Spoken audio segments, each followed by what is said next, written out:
Olá, gente! Eu sou o Padre Joãozinho e esse é o programa Rema, uma palavra que pode mudar a sua vida, que pode mostrar a direção, uma orientação GPS. É isso. Aqui na TV Evangelizar, nós queremos buscar caminhos para que você possa ter vida e vida em plenitude. E sempre trazemos alguém que tem uma palavra muito forte que orienta a sua vida. E uma dessas palavras é liderança e fé. E nada melhor do que estarmos aqui num lugar que forma lideranças, que é a ESIC, a nossa faculdade de marketing, de administração aqui na Vila Auer, em Curitiba, para entrevistar uma pessoa que já é de família, isso é filho de peixe e o peixinho né? Daniel Godry Filho, seja bem-vindo aqui, Daniel. Obrigado, alegria estar contigo, o Padre Joãozinho, com o pessoal aí da TV. Muito Daniel bom estar aqui. É uma coisa que tem a ver com Cova dos Leões, como que é isso? Daniel na Cova dos Leões. Exato. Você de vez em quando está na Cova dos Leões, como que é isso? Às vezes sim. Você tem que matar um leão por dia? Como que é, todo mundo tem, né? Todo mundo tem, né? Desafios todos os dias a gente tem. Eu sou o cara que normalmente quer comer os leões. Ah, é? Mas diz que Daniel também era um visionário. Sim, sim, com certeza. Você se inspira nele? Sonhador, né? Eu estou falando do Daniel da Bíblia, gente. Daniel lá do Antigo Testamento. Me inspiro bastante nele, mas eu acho que mais José do Egito, que eu me identifico mais. Ah, o intérprete de sonhos. Intérprete dos sonhos. É aquele que despertou ciúmes, né? E me identifico muito porque ele foi alguém que... O Daniel também, mas ele foi alguém que passou por muitas provações antes de chegar no posto que ele chegou, né? De ser braço direito do governador. E por que eu gosto? Porque normalmente os livros dessa área, padre, que não são livros cristãos, eles pregam que tudo funciona perfeitamente bem, que tudo dá certo, basta mentalizar, basta pensar positivamente. E a vida não é assim, né? A vida não é linear, a gente tem altos e baixos, a gente tem momentos que as coisas parecem não dar certo, né? E você usa muito um termo, né? Conspira. A gente precisa acreditar que as coisas estão conspirando a nosso favor, concorrendo para o nosso bem, né? Sempre. Você que está nos acompanhando agora aqui pela TV Evangelizar, pode estar pensando, mas quem é Daniel Godry? Daniel Godry é uma referência na área da formação de lideranças, mas também da palestra motivacional, instrucional, é autor de tantos livros que juntam liderança e fé. Um deles é esse daqui, ó, A Culpa Sob Seu Domínio. É pela Canção Nova? Sim, esse é o lançamento desse ano, Canção Nova, sim. Você conheceu o Monsenhor Jonas? Conheci, tive a graça especial de conhecer. É um líder. É um grande líder, né? Grande líder.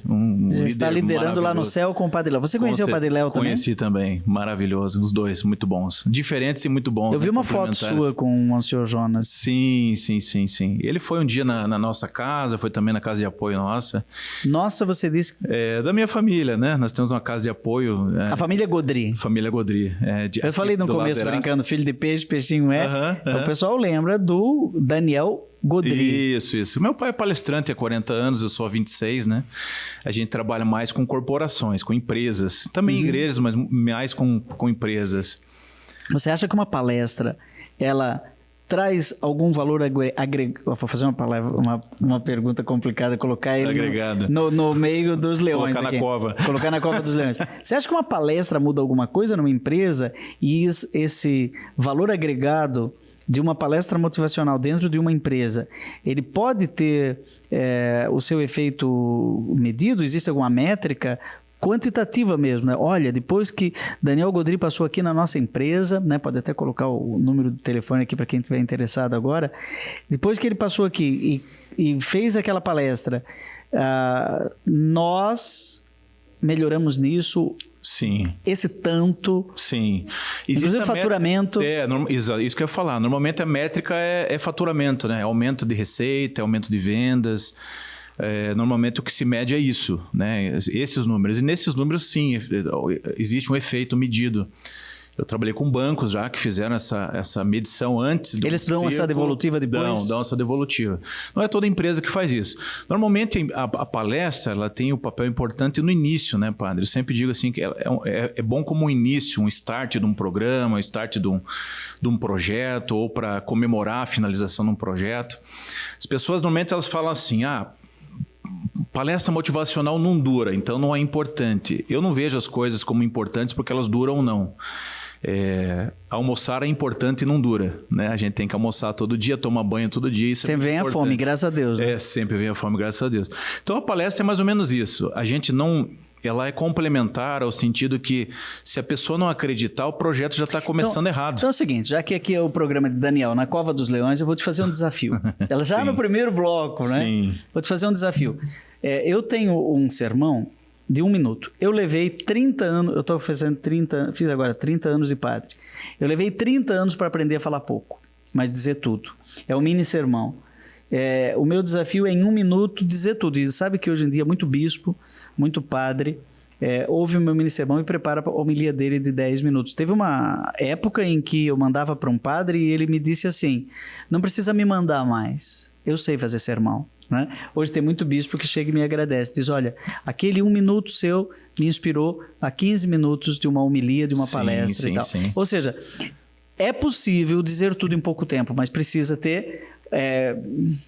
como é que é? Foco, não dispersar, né? O padre Antônio Vieira, grande palestrante, escreveu para o rei de Portugal, desculpe, Alteza, vou me prolongar, porque não tive tempo que chega de me preparar para ser breve. Essa é uma frase de Padre Antônio Vieira.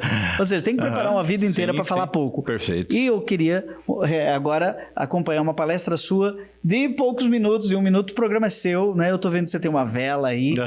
Você seria capaz de fazer uma mini palestra? Mini sermão, mini palestra? Eu creio que sim, Então, fica à vontade. Sim. O programa é seu. Bom, obrigado. Então, a gente está falando de liderança e fé, vocês que estão em casa aí, e existe uma dinâmica conhecida, mas é bastante interessante, né? Que esse aqui é o ser humano. O ser humano tem um objetivo, ele foi feito para brilhar. O ser humano não foi feito para estar na gaveta, ele foi feito para cumprir o seu propósito. Você foi feito para cumprir o seu propósito. E a fé nos inspira a brilhar, a fé nos inspira a chegar em algum lugar e a fé nos inspira a cumprir o nosso propósito, para aquilo que a gente existe. E a liderança pode nos ajudar nisso, como? Primeiro nos protegendo para que a gente não se apague, para que a gente tenha um ambiente seguro para brilhar, isso é importante, o líder dá condições para as pessoas brilharem, mas ao mesmo tempo o líder não pode sufocar as pessoas, né? O líder não pode... Quando a gente controla demais, é controlador demais, a gente não só não permite as pessoas brilharem, como a gente não permite as pessoas se dar o direito de errar. Né? As pessoas precisam de oxigênio. Eu sempre digo o seguinte, o líder, e o padre Joãozinho falou isso, nunca esqueci, né? O líder tem que sempre ter a medida. Você falou isso uma vez no milho, nunca mais esqueci. Foi muito boa, né? A pessoa, a vela, para ela se sustentar, ela não pode ter muita parafina nem pouca parafina. Se tiver demais parafina, o fogo se apaga. Se tiver de menos, o fogo não se sustenta. O líder não pode fritar o seu colaborador e o líder não pode congelar o seu colaborador. O líder tem que ter medida. O que é fritar uma pessoa? Fritar uma pessoa é uma pessoa que não sabe fazer, está chegando na empresa, está chegando na igreja, está chegando na organização, e o líder coloca ela diante de um vendaval, um desafio muito grande. E esse vendaval apaga o seu fogo, né? Então ele foi fritado, eu gosto de dizer isso, foi fritado. E tem outros líderes que por insegurança, por ciúme, por inveja, porque querem estar sempre acima, fazem o contrário, colocam essa vela na geladeira, né? Sufocam o fogo. Fica apagada. Então não é justamente o contrário. É a pessoa que tem potencial, mas o líder não deixa ele expor o seu potencial. Né? Então, ele não deixa a pessoa se desenvolver por algum motivo, uma insegurança, ele é centralizador demais e tudo isso. Então, a liderança, ela cria um ambiente controlado, onde a pessoa consiga brilhar sem ser sufocada. E esse é o grande desafio de um líder católico, de um líder cristão, de um líder organizacional, achar essa medida, né? Onde as pessoas se desenvolvam. Se fala muito na teoria do flow, né? Você deve conhecer, onde a nossa aptidão, ela deve estar sempre em concordância com o desafio da nossa tarefa. Se a tarefa é alta demais e a minha aptidão é baixa, eu sou fritado.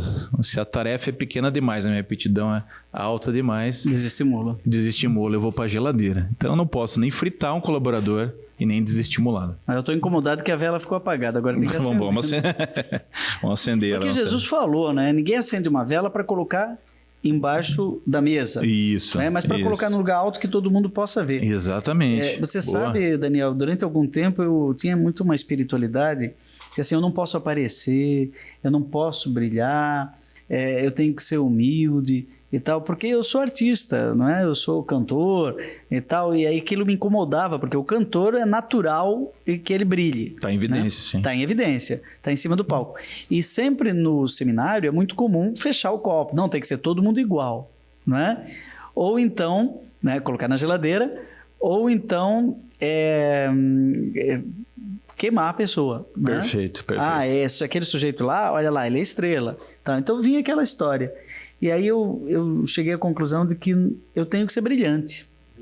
Eu tenho que ser uma pessoa brilhante. Sim. Eu tenho que ser bom naquilo que eu faço. Eu não gosto muito da maneira como aquele jogador de Portugal, como é que é o Cristiano Ronaldo, ele fala, eu sou o melhor. Ele, já viu ele falar? Eu sou o melhor. Eu tô aqui, né? Às vezes fala, eu tô aqui. Eu tô aqui, eu sou o melhor. Eu falo, mas isso não é muito orgulho? Não, os outros podem pensar a mesma coisa, mas eu tenho que pensar assim, eu não posso pensar que eu sou o segundo. Sim. Eu sou o primeiro. Né? Mas ser brilhante não é ser a origem do brilho, mas refletir o brilho de alguém. Exatamente. Né? Exato. Eu acho que isso é humildade. É saber de onde vem o seu brilho, né? De onde vem o seu talento. Se usou um texto bíblico e reconhecer que o meu talento veio de Deus, já tira o foco da gente, né? Ser humildade não é falar mal de si mesmo, mas é falar menos de si mesmo, né? Eu acho que essa é a grande diferença. O humilde, ele fala pouco de si mesmo. E se humilhar, a gente humilhar, a gente falar mal de uma obra de Deus não é o caminho. E infelizmente nas igrejas, né, eu diria nas igrejas da França, não do Brasil, as pessoas nivelam por baixo, né? Triste, né? Tem alguém se destacando, então se poda aquela pessoa que está se destacando, em vez de trazer aquela pessoa que se destaca de alguma maneira, de algum talento, para ensinar as outras. Eu acho que o maior líder de todos os tempos foi Paulo. Sim. Paulo de Tarso. Sim. Claro, Jesus, João Batista, você vai falar de Maria, etc. Mas, assim, líder da maneira como nós estamos falando aqui, um líder como comum dos mortais, né? É Paulo. E Paulo devia ser um sujeito ambicioso, que no começo queria brilhar mesmo na primeira carta aos Coríntios. Mas, quando chega lá aos Gálatas, ele diz exatamente o que a gente está falando aqui. Minha vida é presente na carne, eu a vivo pela fé no Filho de Deus, que me amou e se entregou a si mesmo por mim. Por isso eu brilho, não, eu vivo, ou eu brilho, mas não sou eu que brilho, é Cristo que brilha em mim. Estou parodiando Gálatas 2:20, mas é isso, não sou eu que brilho, mas é Cristo que brilha em mim. Sim. Aí se fala hoje de transparência, né? De você ser transparente. Eu acho, Daniel, que nós todos somos um pouco uma janela, né? E quando você olha para a janela e não vê o jardim, só vê a janela, aí é aquele brilho que é orgulhoso. Perfeito. Né? É inútil. Perfeito. Por que serve eu ficar olhando para uma janela? Que janela bonita. Não, eu tenho que olhar para o jardim. Perfeito. E aí você tem o vidro que é transparente e tal. E aí você pergunta, quem era o palestrante? Não sei. O nome era, acho que era Daniel. Mas o que ele falou mudou minha vida. Eu gravei. Gravei o que ele falou. Sim, sim. Por quê? Porque ele foi transparente. Ótimo essa da janela. Muito boa. A janela boa é aquela que não é perceptível, né? É bem isso mesmo. O vidro é bom quando ele não é perceptível.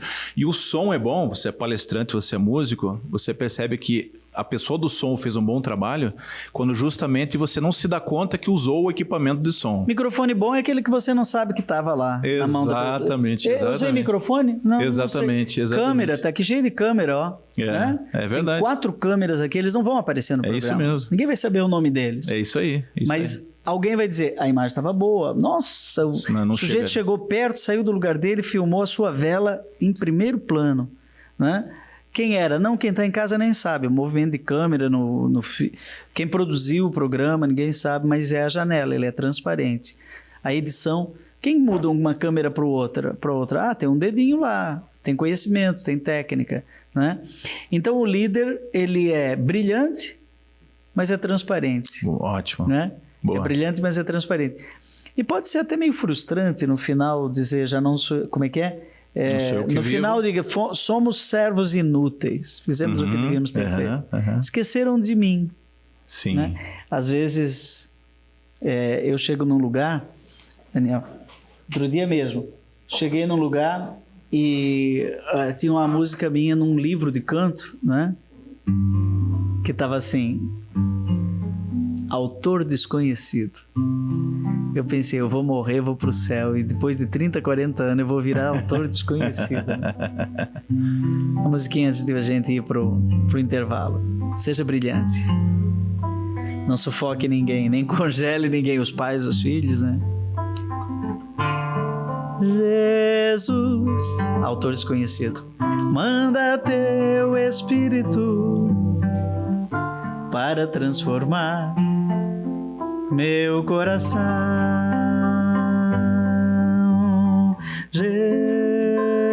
Jesus, manda teu Espírito para transformar meu coração. Esse é o programa Rema, aqui pela TV Evangelizar. Nós vamos fazer um rapidíssimo intervalo, beba um gole d'água e volte aqui para a gente continuar essa deliciosa conversa sobre liderança e fé com Daniel Godry Filho. Não perca mais os vídeos da TV Evangelizar. Inscreva-se já.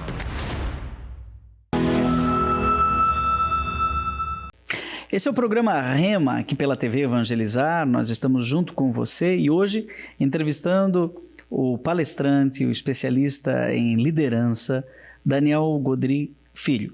Sabe, Daniel, nós estávamos falando no bloco anterior sobre mini palestra, né? Eu quero te dar de presente aqui um mini livro, né? Opa, obrigado. E vou te dar uma sugestão, inclusive, de alguma coisa que eu descobri aí nas minhas pesquisas. Esse livro é o primeiro livro de uma editora que nós estamos retomando depois de 90 anos, chama Editora SCJ. Né? Sabe que é um livro de orações, Coroas de Amor, um livro do século XIX que nós estamos recuperando, inclusive com a apresentação do Padre Zezinho, pode ser encontrado em qualquer boa editora. Mas o detalhe é que ele é um livro formato, as 4 cores, o coucher, né? Um livro que se inspirou no primeiro livro dessa editora, em 1930, 32 para ser mais exato, por um tal de Padre Pascoal Lacroix, lá em Taubaté. Ele fundou a editora para construir seminário. E esse lugar onde a gente está aqui foi comprado com os espólios dessa editora quando ela fechou em 1950. Olha. Ele abriu a editora com a finalidade de construir seminário. Construiu o seminário de Corupá vendendo livrinhos assim, que hoje esse livro custa R$15. Fantástico. Né? E ele escrevia, por exemplo, O Maior Problema do Brasil. E ele vendia de casa em casa para construir o seminário. Depois ele escrevia A Solução. O Maior Problema do Brasil e Sua Solução. E aí era 200 páginas, todo mundo queria saber qual era a solução, ia lá e comprava o livro dele também. Eu achei impressionante a ideia, retomamos, né, a ideia do mini-livro. E eu quero fazer agora das minhas palestras mini-livros. Muito bom. Né? Porque você chega na palestra e aí, ó... Muito obrigado. Deixa eu autografar para você aqui. Opa, obrigado. Daniel Godry Júnior. E família. Obrigado. Muito obrigado. E é o primeiro livro dessa editora SCJ que a gente espera. Já estamos publicando aí um livro do Padre Zezinho,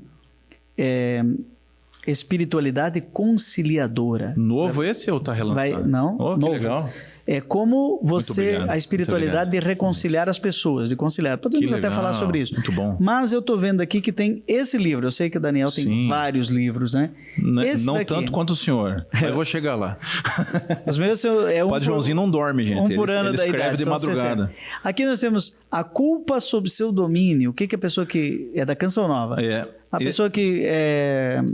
ter esse livro em mãos, o que ela pode esperar? Esse livro aí, ele fala da medida da culpa na vida do cristão, né? Também fala da culpa nunca nos extremos, né? A culpa que subjuga e que leva a pessoa ao remorso, e que é ruim, e a ausência de culpa, que também é a sociopatia, né? Que a culpa tem um papel na nossa vida de fazer com que a gente A gente não é bom apesar dos erros, a gente é bom porque errou e aprendeu com os erros, né?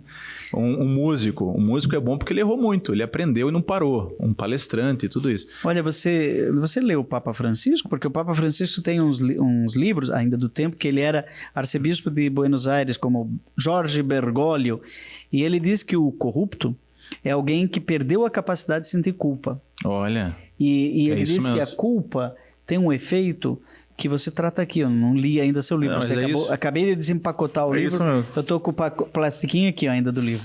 Né? A culpa, ela tem um efeito que é a vergonha. E ele considera tanto a culpa quanto a vergonha como uma graça, uma bênção, né? E um sinal de que a pessoa ainda está sensível ao bem, à verdade. Porque ele ainda é capaz de sentir culpa. Tocado pela graça, né? E você... A matéria-prima é interessante, porque a culpa levou São Pedro a se arrepender e levou Judas a se enforcar, né? É a mesma culpa, é a mesma matéria-prima. Mas a reação foi completamente diferente. Então é o que você faz com essa culpa. É o que você faz com a culpa. Tem muita gente que se sente culpada aí agora, que está nos acompanhando e quer saber o que eu faço para colocar a culpa embaixo dos meus pés, não é sob o seu domínio. É mais ou menos isso? É, mais ou menos isso, mais ou menos isso. E qual seria a dica? Tem várias dicas, né? Que racionalização. Culpa sexual. Por exemplo, aí são as culpa origens. no casamento. As origens da culpa, né? Mas são várias maneiras. Uma coisa que as pessoas erram bastante, Padre Joãozinho, é eu julgar o Daniel de ontem com a cabeça do Daniel de hoje. Por exemplo, julgar o erro do Daniel do passado com o conhecimento do Daniel do presente. E isso é muito ruim, né? Então, uma das coisas que eu preciso entender é que quando eu errei lá atrás, isso me produziu culpa, talvez eu não tivesse todas as informações que eu tenho hoje. Não sei se estou sendo claro, assim. Nós temos uma experiência de vida. Nós não enxergamos todas as coisas. Então, o que muita gente faz com o conhecimento de hoje, com a cabeça de hoje, com o aprendizado de hoje, julgar o Daniel adolescente de ontem, de 20 anos atrás. Entendi. Naquela época eu não tinha essa formação de hoje, né? Também não se trata de tirar a sua culpa, se trata talvez de amenizá-la e contextualizá-la. Né? Quer dizer, você não está falando de pecado, você está falando de culpa, ou seja, o fruto... O sentimento. Porque pode não ser um pecado. Pode, claro. Pode ser apenas uma responsabilidade, com certeza. Você se sente culpado. Um acidente, né? Eu tenho um amigo, por exemplo, que infelizmente ele atropelou uma criança sem querer. E ele se sente culpado. Ficou uns 3 anos se sentindo culpado. Mesmo não tendo culpa. Porque o que aconteceu? A mãe distraiu com a criança cruzou a rua e ele atropelou. Porque tem crime doloso e crime culposo. Isso, né? isso. Com intenção e sem intenção. O culposo é sem intenção, né? É o culposo sem intenção. Engraçado. É o invertido. É invertido. É invertido. O culposo, você sente culpa. Mas você não teve responsabilidade, não teve intenção. Exatamente. Sem intenção de matar. É um sentimento. Muita gente veio conversar comigo, né, que por exemplo, praticou aborto, né? Muitas senhoras e disseram assim, eu já me confessei, o padre já me absolveu, mas ainda me sinto culpada, entende? Então não tem relação necessariamente com o pecado, né? Eu já conheci uma senhora que falava isso aos 80 anos. Nossa, Deus livre. Mas já faz tanto tempo, mas eu continuo me sentindo culpada. Era uma maneira dela se punir. Exato. Manter a culpa. É o texto bíblico, o verme não morre, né? Onde o verme não morre. A consciência, ela maltrata. Agora, você fala aqui, nessa administração das culpas, que eu acho muito interessante, entra no sacrário da consciência, né, e começa a criar uma limpeza nos porões da alma, que você fala aqui sobre os mecanismos de defesa do ego. É bem Freud, né? Como é que você mete Freud nessa história da culpa?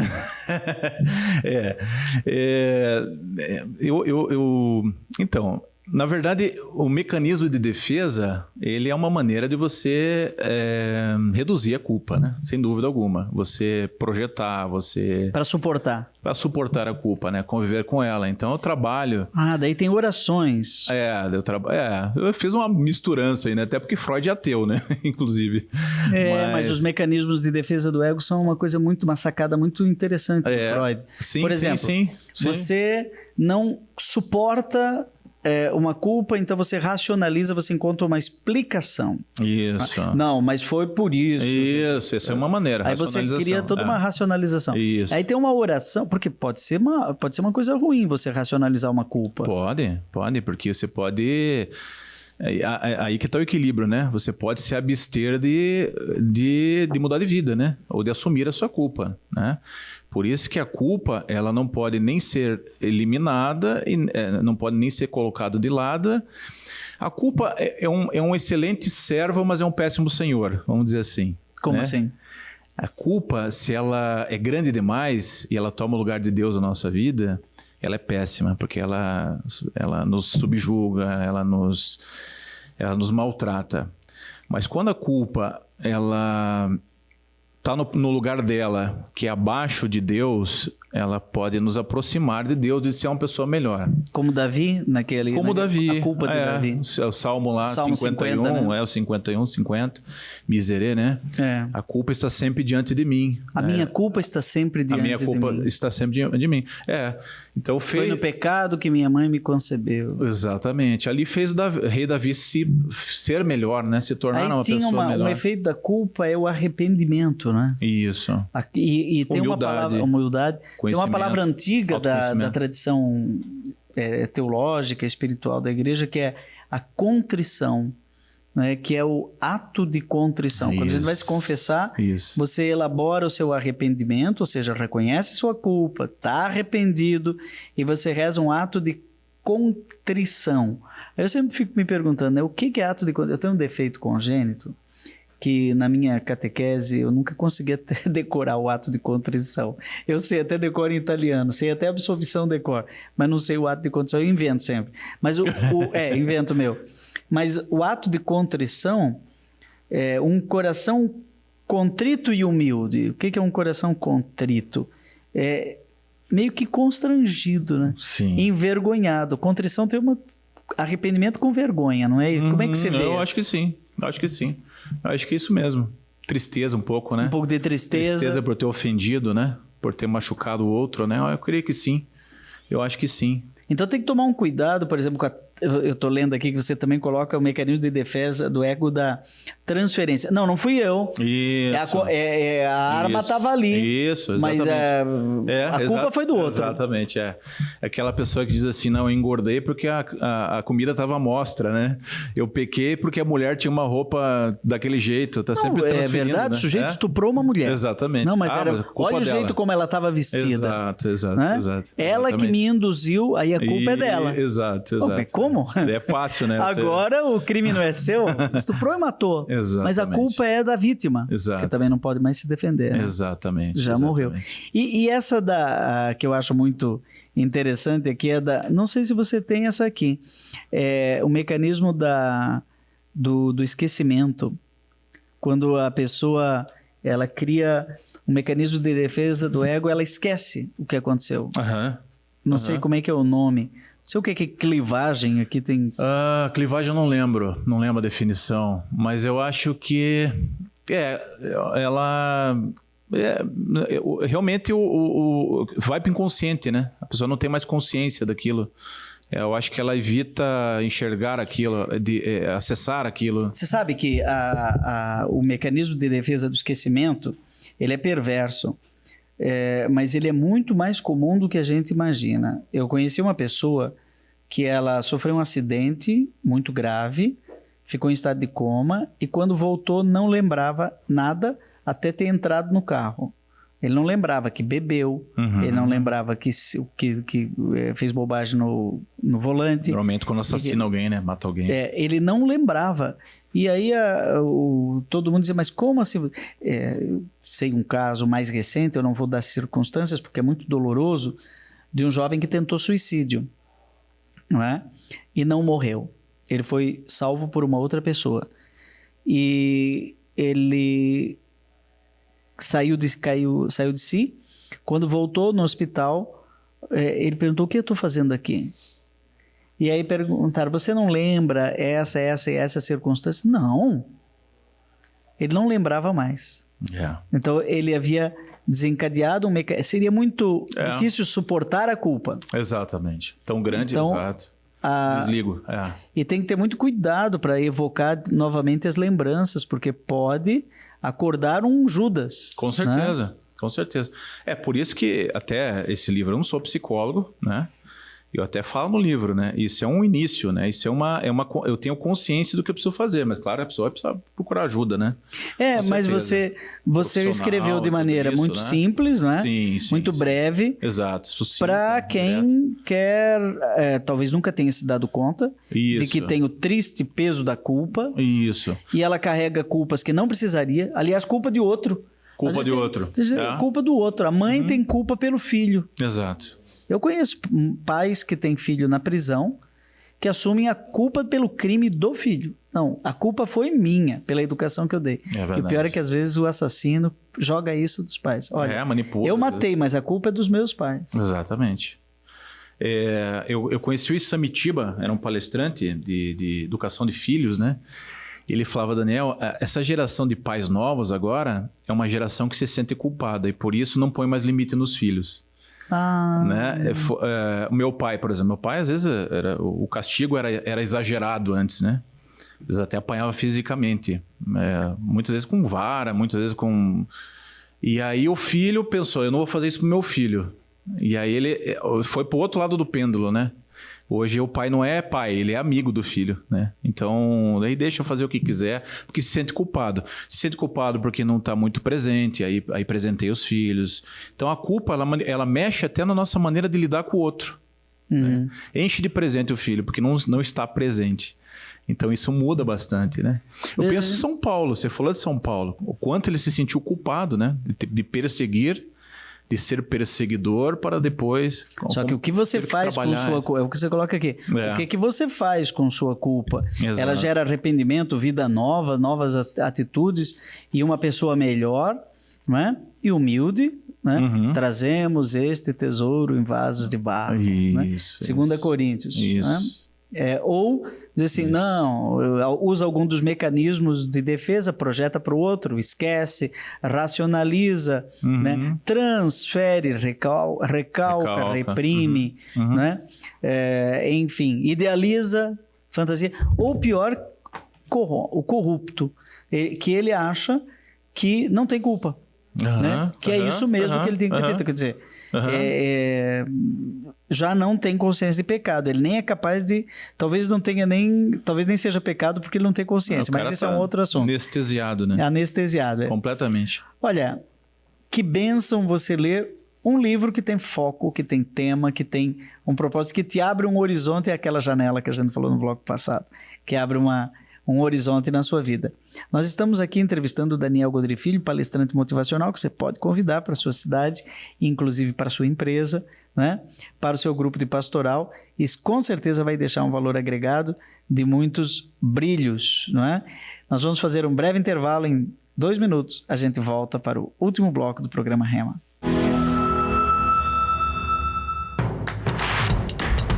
Não perca mais nenhum vídeo da TV Evangelizar. Inscreva-se agora. Olá, gente. Eu sou o Padre Joãozinho, essa é a TV Evangelizar e esse é o programa Rema, uma palavra que pode abrir caminhos, mostrar a direção espiritual, a direção da vida segundo o Espírito. E hoje a palavra é liderança e fé. E recebemos Daniel Godré Filho. Daniel, liderança. Eu já ouvi dizer que líder é alguém que tem visão, em torno dela constrói uma coesão para conduzir este grupo coeso a uma ação. Quando você é um especialista em líder, você é um palestrante motivacional que anda em tantos lugares, inclusive empresas, já mais de 300 mil pessoas assistiram suas palestras, não é? No Brasil, também fora do Brasil. Nós estamos aqui num lugar de liderança, que é a Faculdade ESIC, não é? Que você tem que conhecer aqui em Curitiba, na Vila Auer. Para você, o que é ser um líder? Inspirar, direcionar, proteger. Inspirar, direcionar e proteger. Palavras bem... Você tem algum livro sobre isso? Sobre liderança, não. Não? Não, ainda não. Não. Seria legal, né? Seria bem bacana. Eu pensei uma vez num livro, Um Líder Segundo o Coração de Deus. Porque Deus vê a pessoa, o líder, de uma maneira diferente que a gente vê, né?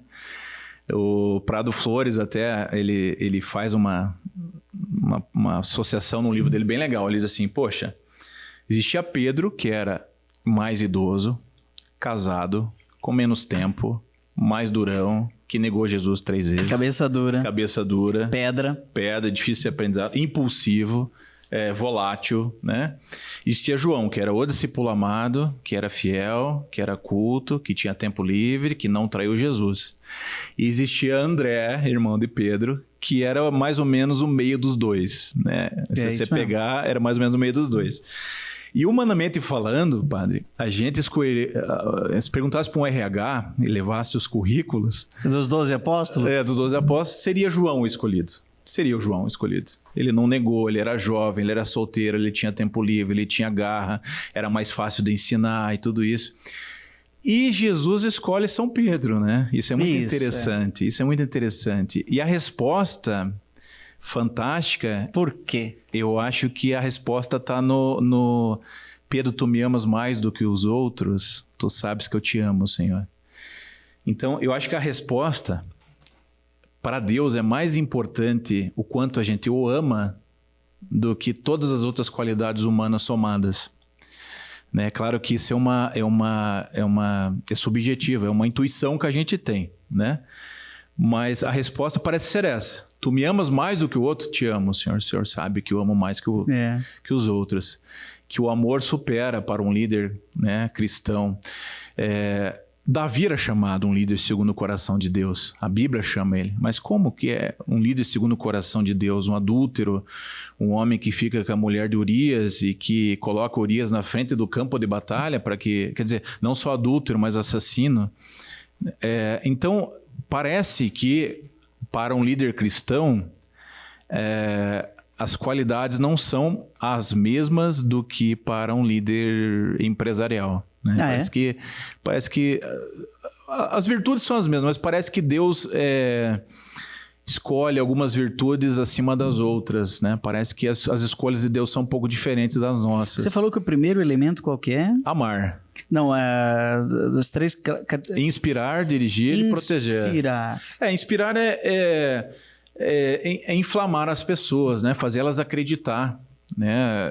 Na saída dali da escravidão do Egito, vamos para uma terra que mana leite e mel. Lá vão ter gigantes, povos difíceis, mas vai valer a pena, a terra é muito boa. Então inspirar eu acho que é muito importante. Mas aí que eu acho, esse inspirar que você fala, eu chamo de visão. Visão. Porque o José do Egito interpretava sonhos, ele passava a sua visão, ele inspirava inclusive o faraó. Quando você pega Pedro, antes do Pedro tu me amas, que é lá depois da ressurreição de Jesus, tem o Pedro da Cesareia de Filipe, lá em cima das montanhas, daquela pedreira que tem lá, que Jesus faz a pesquisa de mercado. E aí? Para as outras pessoas, quem eu sou? É isso, é aquilo e tal. Mas para você, pessoalmente, aí todo mundo falou alguma coisa, mas o Pedro inspirou. Ele diz, não, tu és o Messias, ele teve a visão. Cristo. Só que uma visão falha, porque depois quando Jesus diz, então vamos para Jerusalém, ele diz, não, só se passar em cima do meu cadáver. Aí o Pedro, pedra onde constrói a igreja... Que não te permitas isso. Sim. Que Deus aí vira o Pedro, sai da minha frente, Satanás. Vira uma pedra no sapato. Né? Volta a ser Simão, né? Volta a ser Simão. É Pedro para Simão, caniço. Mas aí eu acho que o inspirar tem a ver com esse amor, né? A grande visão é o amor, que você fala, Pedro, tu me amas. Mas você sabe qual é a resposta em grego de Pedro? Ágape.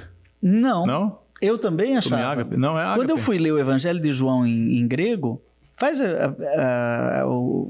pega aí na internet. Eu não leio nem português, você quer que eu leia grego? Quando você lê em português, traduz assim, Pedro, tu me amas? Sim, Senhor, eu te amo. Né?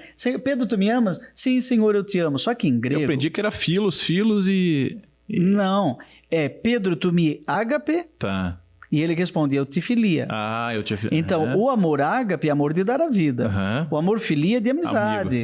É de admiração. Limitado. Então, imagina se você, para sua esposa, dissesse assim, e aí, você me ama? Sim, eu te acho linda. Ela gosto de você. Eu gosto de ti. Né? Você é o máximo. Sou seu fã. Quer dizer, era muito pequeno esse amor do Pedro. Aí Jesus repete a pergunta, Pedro, eu estou perguntando se você me ágape, se você tem amor de sangue, suor e lágrima. Se você dá a vida. E Pedro diz, eu sou teu fã, eu te filia. Aí na terceira vez... Não foi suficiente. Sabe o que Jesus pergunta? Tu me filas? Aí ele inverte. Ele diz assim, então tá bom. Então você é meu admirador? Aí baixou lá pro fundo, né? Então tá bom, eu vou pro teu nível. Então, você me admira? Você gosta de mim? E aí Pedro podia ter dito, não, Senhor, eu não só gosto, mas eu te amo, né? Eu dou a vida por ti, mas ele era sincero. Sim. Ele não tinha chegado... Transparente. Transparente, ele não tinha chegado nesse nível. Vidro. Então ele diz assim, sim, eu te admiro. Puxa. E aí eu acho que ele vai levar uma vida inteira. Jesus coloca mesmo assim. Que legal. Ele como líder porque sabia o potencial que ele tinha. Ele fica no Filos, então, nos Fica, três. Olha, nos três. Interessante. Até a hora... Por isso, lá pro seu livro, eu tô te ajudando aqui. Que legal. Né? Depois eu quero... Parte dos direitos autorais. Vai prefaciar. No final, eu acho que lá quando estava em Roma já... Você conhece aquela história do Pedro Covades? Quando todo mundo estava sendo martirizado, sim, que ele e tava o Pedro fugindo. resolve fugir, sim. E aí Jesus diz, onde é que você está indo? Ele falou, eu estava, mas não vou mais, onde é que... Não, Covades, onde é que você está indo? Aí o Pedro diz, não, eu vou ficar aí. Daí ele volta, e aí quando ele vai ser crucificado, ele diz, então me crucifica de cabeça para baixo, porque eu neguei o meu mestre, eu não entendi a lição do amor, eu fiquei na parte da paixão. Não sou digno, né? De morrer, nem morrer como Jesus mas morreu. Aí ele é crucificado de cabeça para baixo. Lindo. Então eu acho que o líder leva uma vida inteira para entender essa lição do amor. Para se formar, né? É muito legal isso. Eu acho que o líder, a principal tarefa do líder, São Paulo fez muito bem isso, é multiplicar, não somar. Porque o líder pode ser excelente, mas ele só é um líder cristão quando ele forma sucessores, padre. Você é um padre muito usado por Deus, cheio de talentos e tal. Os deonianos, eles têm muito talentos, né? Vocês são um celeiro para a igreja, graças a Deus.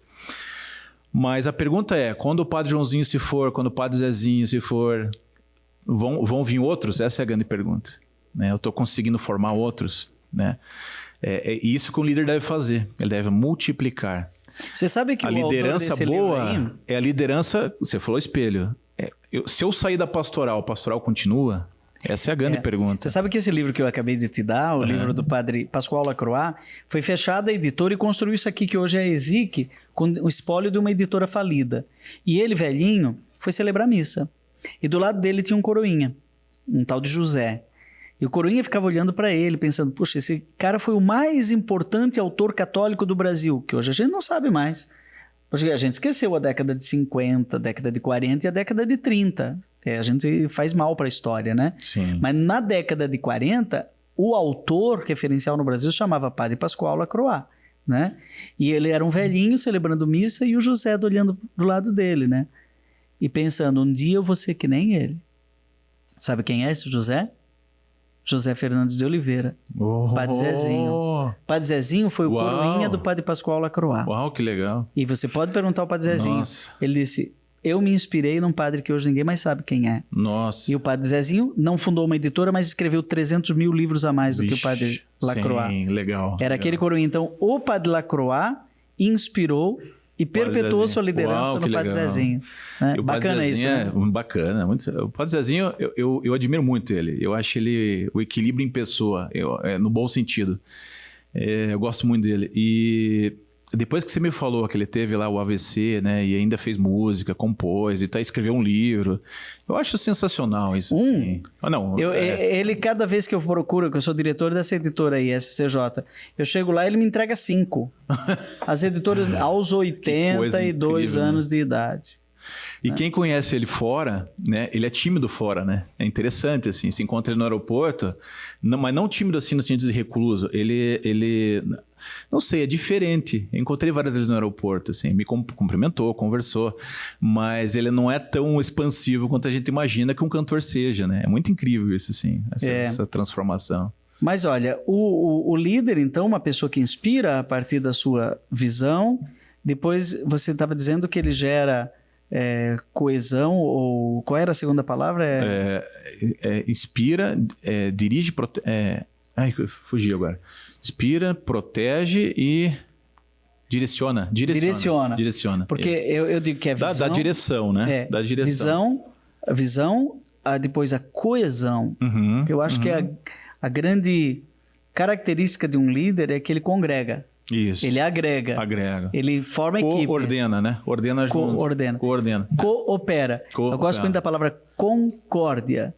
Ele coloca todos no mesmo coração. E Paulo disse, olha, rezo para que vocês tenham concórdia, um só coração e uma só alma. O livro que o Padre Zezinho acabou de me entregar para publicar se chama Espiritualidade Conciliadora, né? Que é o que nós precisamos hoje, né? Reconciliar, conciliar, criar coesão, né? Coesão. E acho que o grande líder de uma empresa... Sabe que outro dia eu vi que... O Padre Zezinho é gênio, né? Depois que ele me entregou o livro, eu vi que tem uma universidade no Brasil oferecendo uma pós-graduação em conciliador. É uma profissão. As empresas estão tão... Que legal. Fragmentadas que ela precisa de uma pessoa lá que vai criar elementos de agregação institucional. Nossa, que interessante. Eu acho que o palestrante é isso, né? O mundo está assim, né? O mundo inteiro. Muito fragmentado em tudo, né? É o diabo. O diabo é aquele que desagrega, né? Sim. E o Espírito Santo é o contrário. Eu faço uma dinâmica quando eu vou nas igrejas. Eu separo em 6 grupos. Para cada grupo eu dou uma função, do papel, jornal, caneta e tal. Para cada grupo eu construo uma perna no boneco, construo uma mão no boneco, construo o pescoço do boneco, a cabeça do boneco. Então, para 5 grupos eu dou o boneco desmontado. E para um grupo eu falo, vocês têm o mesmo tempo para montar um boneco inteiro. Então, o grupo que está coeso, que está vendo o projeto por inteiro e que está junto, ele produz um boneco todo proporcional. Muito legal. Né? Com a mesma cabeça, com a cabeça proporcional aos braços. Os outros eu faço depois juntar esse boneco. Vira um Frankenstein, né? Um braço grande, a cabeça desproporcional, ele não consegue ficar em pé. E eu falo para eles, olha, essa é uma imagem de uma igreja que trabalha em equipe, mas não é coesa, não é integrada. E essa é uma igreja, é uma pastoral integrada, uma pastoral que se comunica, porque a integração também vem da comunicação, da troca, né? Quanto mais a gente troca, se comunica, melhor é a execução. Às vezes eu faço reunião das minhas equipes, tanto da editora quanto da mantenedora das nossas obras, que eu presido, e eu falo de coisas que não têm a ver com a tarefa daquela funcionária em específico, não é? E uma vez uma me perguntou assim, eu não sei o que eu estou fazendo nessa reunião, porque tudo aqui são assuntos que não me competem. Qual é o meu quadrado? E aí eu falei, justamente, nós não estamos em quadrados, nós estamos num redondo. Daniel, eu quero te agradecer, faltam 3 minutos. Eu que agradeço, bom estar contigo. E sabe, você falou uma palavra que é muito cara para mim, eu queria desenvolver essa questão num próximo programa, que certamente nós teremos a oportunidade de ter você novamente no Rema. Você falou que o amor multiplica. Isso dá um livro também, né? Crescer e multiplicar-vos, o amor multiplica. As pessoas costumam somar, mas tem um padre aqui em Curitiba, chama Padre Marcial Massaneiro, meu amigo da nossa congregação, um gênio. É um gênio. Um dia ele falou um negócio, eu vou dar crédito para ele. Eu queria que eu tivesse falado, né? Mas eu não vou roubar a ideia dele, não. Como aquele negócio, questão da vela, né? Eu tive que falar ética.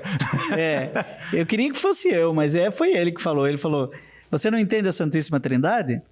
Eu, não entendo. Sabe por quê? Porque você soma 1 mais 1 dá 3. Mas se você multiplicar, você vai entender. Nossa, é simples assim. Genial. 1 vezes 1 vezes 1 dá 1. Genial. Né? A unidade na Trindade é fruto da multiplicação. Só mudar a operação. Eu acho que no céu, Daniel, nós vamos ter tanta palestra motivacional com Maria, com Gabriel, certeza. Miguel, Rafael. E a gente vai dizer, caramba, como era simples. E eu fiquei somando a vida inteira. Né? Eu quisera apenas uma vez entender como um só Deus ao mesmo tempo é 3. E não entendeu. Obrigado, hein, Daniel? Eu que agradeço. Obrigado. Sempre aprendendo contigo. Obrigado.